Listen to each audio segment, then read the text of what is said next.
Anglo-Irish relations were further strained today when it was revealed that Ireland is being secretly propelled out to sea.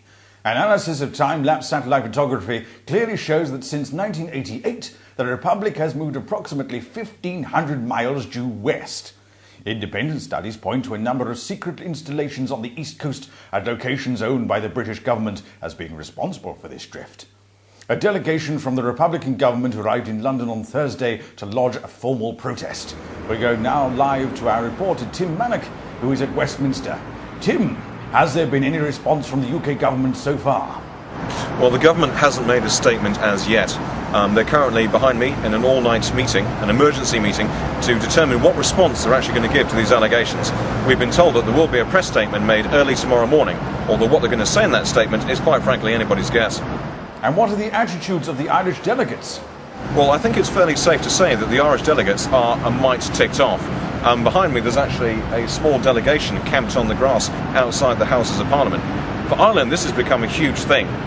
EasyJet flights are literally landing on the glide into Dublin Airport because they have no fuel. To take a ferry between Dublin and Liverpool will now take 3 days. And most importantly, in terms of time zones, Ireland is now about 4 hours behind the UK. They're currently running on mid-Atlantic time. So in terms of their clocks for when they get up and when they go to bed, it makes no sense anymore. So they're very, very angry.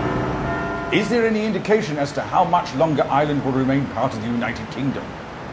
Well, our best estimates put them entering Canadian territorial waters in about 30 days.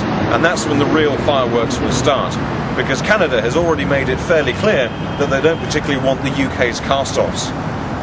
Are you able to tell us how long this has actually been going on for? Well, nobody seems to be quite sure. Having said that, there is evidence that the technology which they're using to do this actually dates back from the 60s.